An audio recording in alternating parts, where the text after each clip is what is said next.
I like powerlifting because you can push yourself further than you think. A weight that you didn't think was possible is a feeling that really can't be matched. And then bodybuilding, obviously pushing your body to an extreme that most of the world will never understand. Getting yourself into that position through immense training, cardio, diet, in which that would be the biggest difference between bodybuilding and powerlifting is the diet. The diet with bodybuilding is extremely strict. I haven't had a cheat meal in over 8 weeks right now. So, but that's how, that's the only way to do it. That's how you're gonna get the results.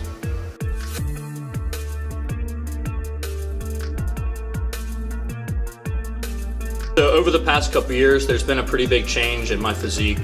I'm about 6 foot 6'1". My first time prepping for a show in 2017, 2018, I started prep at 210 pounds, and I stepped on stage at 181. I was basically skin and bones at that point. I was lean, I looked good, but I definitely wanted to grow. So I took a couple years off with the primary goal of getting stronger and getting bigger. And in those 2 years, I put on about 50 pounds. I got up to 250 pounds. I started prep at 250, currently sitting at 233 and hoping to get down into the low 220s as when I step on stage in April.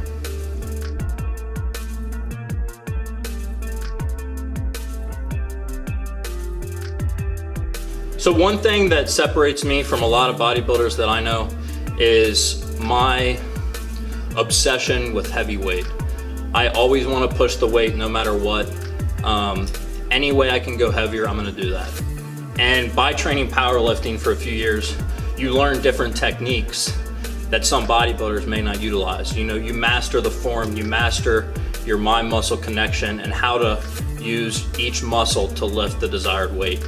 So I'm always constantly pushing the weight. I just combine that intensity with volume, drop sets, training past failure. So kind of combining the two styles of training between powerlifting and bodybuilding.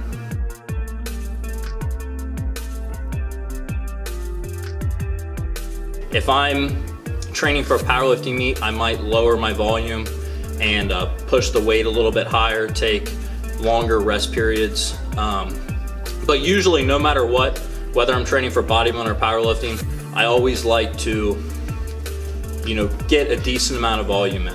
Whether that's the goal of muscularity or that's just strengthening my main lifts as accessories for powerlifting. A couple long-term goals I have with powerlifting and bodybuilding is one, I would definitely like to total over 2,000 pounds. I'd like a plus 500 bench, a plus 700 squat, plus 700 deadlift. That's definitely a goal of mine. I think that's very attainable in the next few years.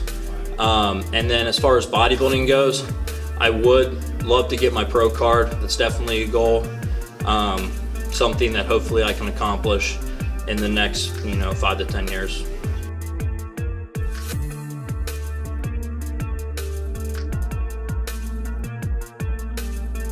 One of the biggest changes I've had to make to my training in recent past is getting my intensity up and training to absolute failure, because I think there was a period of time in my life where I thought I was training hard, but then you put yourself around better, stronger, more knowledgeable people, and you learn maybe I'm not training as hard as I thought.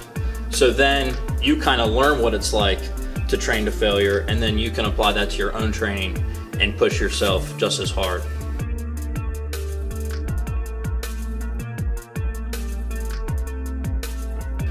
I give everything I've got on each set because all I'm thinking about when I'm under that bar, you know, when I'm mid rep, is there's someone out there who's working harder than me. Because wherever I'm at, you know, whatever gym I'm in, I want to be the hardest working person in that gym at that given time.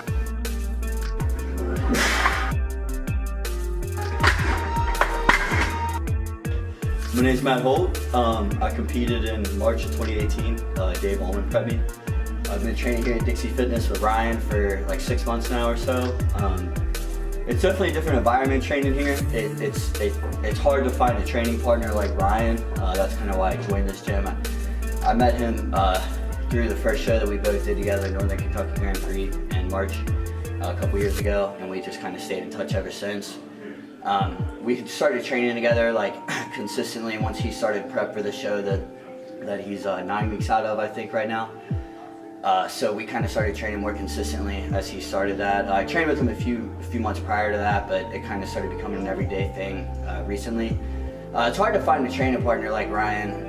It's hard to find somebody that you can kind of match your energy with, and you know, kind of find somebody that you can read their body language and they can read yours, and you can kind of read cues off of each other without necessarily having to you know, verbally say things and tell them what to do and ask them things to do and things like that. So.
Pushing your body to an extreme that, you know, most of the world will never understand.